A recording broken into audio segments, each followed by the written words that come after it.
అమరావతిలో రెండవ దశ ల్యాండ్ పోలింగ్ మొదలైంది. ల్యాండ్ పోలింగ్ 2.0 ప్రారంభించారు మంత్రి నారాయణ. వడ్డమానులో ల్యాండ్ పోలింగ్ కార్యక్రమం ప్రారంభమైంది. వడ్డమాను గ్రామంలో 1937 ఎకరాల భూ సమీకరణ చేస్తున్నారు. వడ్డమానులో రైతులకి రుణమాఫీ చేస్తామని హామీ కూడా ఇచ్చారు. కుటుంబానికి 1,50,000 వరకు రుణమాఫీ చేస్తామని మంత్రి నారాయణ ప్రకటించారు. రాజధానికి చట్టబద్ధత కావాలని రైతులు కోరారు. ప్రభుత్వం మారితే తమ పరిస్థితి ఏంటని రైతులు ఆవేదన వ్యక్తం చేశారు. కేంద్రం రాజధాని నోటిఫై చేసేందుకు ప్రయత్నిస్తుందన్నారు చెప్పారు మంత్రి నారాయణ. ఇక రాజధాని మార్పు అనేది ఉత్పన్నం కాదని రైతులకి భరోసా ఇచ్చారు.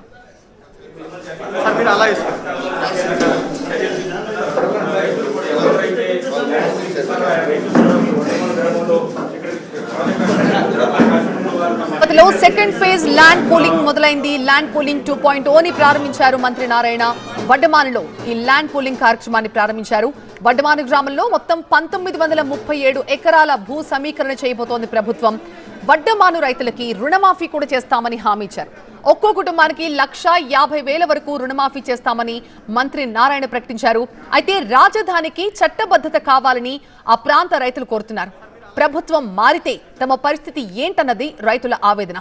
అయితే కేంద్రం రాజధాని నోటిఫై చేసేందుకు ప్రయత్నిస్తోందని మంత్రి నారాయణ చెప్పారు.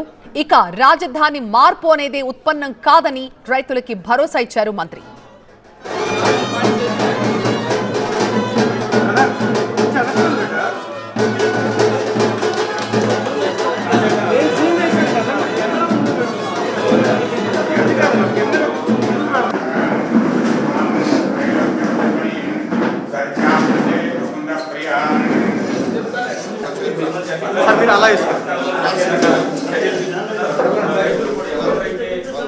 వడ్డమానులో ల్యాండ్ పోలింగ్ కార్యక్రమాన్ని మొదలుపెట్టారు మంత్రి నారాయణ. వడ్డమాను గ్రామంలో మొత్తం 1,937 ఎకరాల భూ సమీకరణ చేయబోతోంది ప్రభుత్వం.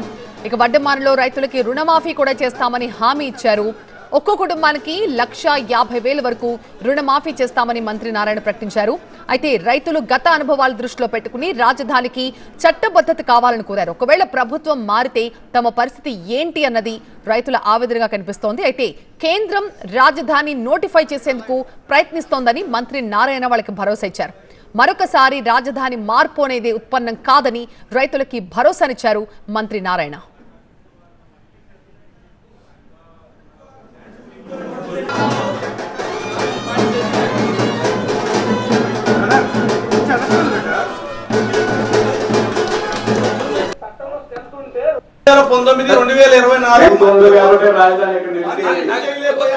హైకోర్టు సుప్రీంకోర్టు ఏ కోర్టుకి వెళ్ళినా కూడా నిలబడింది రాజధాని బికాస్ ఆఫ్ సిఆర్డీఏ చట్టం అంత పకడ్బందీగా ఉండబట్టి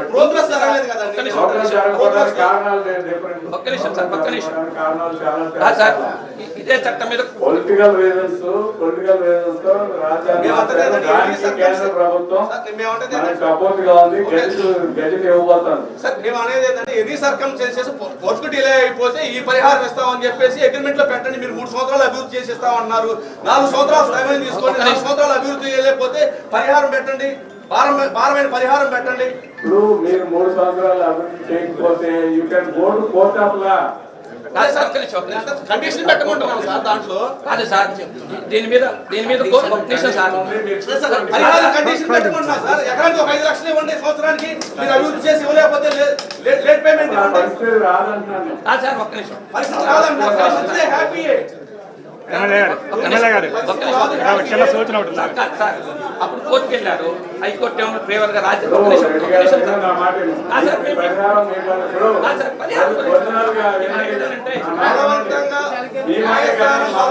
ప్రభుత్వం చేత ఖర్చు చేయించలేదు అని చెప్పేసి కోర్టు వ్యాఖ్యానించింది. మా అసోసియేట్ ఎడిటర్ ఈశ్వర్ ప్రస్తుతం మనకి లైవ్ లో జాయిన్ అవుతారు మరింత సమాచారంతో. ఈశ్వర్, రైతులకి కొన్ని డిమాండ్స్ ఉన్నాయి, కొన్ని కన్సర్న్స్ ఉన్నాయి ఈ ల్యాండ్ పూలింగ్ కి సంబంధించి. మరి వాళ్ళకి ఎలాంటి భరోసా లభిస్తోంది ప్రభుత్వం నుంచి? ఎగ్జాక్ట్లీ ప్రభుత్వం దానికి వివరణ ఇచ్చే ప్రయత్నం చేస్తుంది. రైతుల నుంచి అనేక ప్రశ్నలు మంత్రికి ఎమ్మెల్యేకి వచ్చాయి. ప్రధానంగా అభివృద్ధికి సంబంధించి గతంలో మీరు ఇచ్చిన మాట తప్పారు, లేకపోతే గతంలో అభివృద్ధి చేస్తామనుకున్న రీతిలో అభివృద్ధి జరగలేదు కాబట్టి ఇప్పుడు మళ్ళీ ప్రభుత్వం మారదని గ్యారంటీ ఏంటి? ప్రభుత్వం మారితే మాకు ఎవరు సమాధానం చెప్తారు? దానికి సంబంధించిన చట్టబద్ధత మాకు ఎక్కడుంది అని చెప్పి అడిగే ప్రయత్నాన్ని చేశారు. దానికి సంబంధించి హామీ కావాలని పెద్ద ఎత్తున రైతులు కోరడం జరిగింది. అయితే దానికి చాలా ఓపికగానే మంత్రి ఎమ్మెల్యే సమాధానం ఇచ్చారు. ఎట్టి పరిస్థితుల్లో మేము వీలైనంత త్వరగా చేయాలనుకున్నాం, చట్టబద్ధంగా ఎట్లాంటి ఇబ్బందులు ఉండబోవు, రాజకీయ పరంగా కొన్ని ఇబ్బందులు ఎదురయ్యాయి, కొన్ని అవాంతరాలు ఎదురయ్యాయి, అందువల్ల మాత్రమే ఆలస్యమైంది.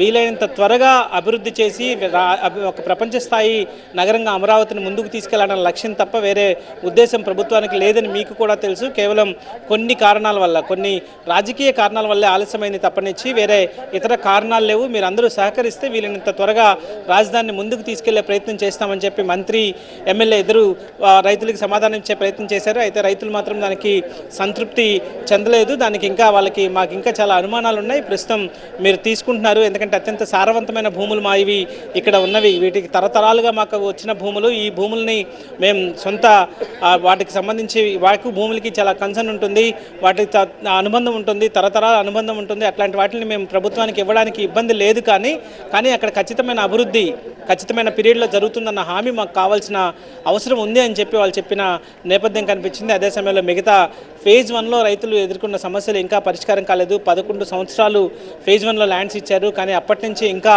ఆ సమస్యలు ఇంకా పెండింగ్లో ఉండగానే ఫేజ్ 2కి రావడం పట్ల మాలో కొన్ని అనుమానాలు ఉన్నాయి.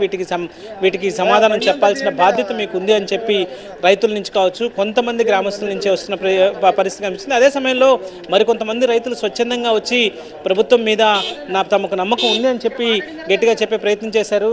వాళ్ళకి సంబంధించి కొంతమంది రైతులు ఇప్పుడు ప్రస్తుతం ల్యాండ్ పూలింగ్కి అంగీకరించి వాళ్ళ ల్యాండ్స్ని ప్రభుత్వానికి సమర్పిస్తున్నారు. దానికి సంబంధించి మరికొద్దిసేపట్లో దానికి సంబంధించిన వివరాలు కూడా పూర్తిగా వస్తున్నాయి. అయితే కొంతమంది రైతుల్లో ఇట్లాంటి అనుమానాలు వచ్చిన నేపథ్యంలో ప్రభుత్వం కూడా, మంత్రులు కూడా చాలా ఓపికగానే ఎట్లాంటి ఇబ్బంది లేకుండా వాళ్ళు మా లక్ష్యం వీలైనంత త్వరగా ఒక ప్రపంచ స్థాయి నగరాన్ని నిర్మించాలి, ఒక పెద్ద రాజధానిని నిర్మించాలి, సో ఆ లక్ష్యంతో ముందుకు వెళ్తున్నాం కాబట్టి ఎట్లాంటి పరిస్థితుల్లో భవిష్యత్తులో మీకు ఇబ్బంది లేకుండా అవసరమైన మేము ఇచ్చిన హామీలు నెరవేరుస్తాం, రాజధానిని కూడా 3 ఏళ్లలో కంప్లీట్ చేస్తామని సిఆర్డీఏ చట్టంలోనే ఉంది కాబట్టి వాటిని అర్థం చేసుకుని ముందుకి సహకరించాలని చెప్పి రైతులను కోరుతున్న నేపథ్యం అయితే కనిపించింది.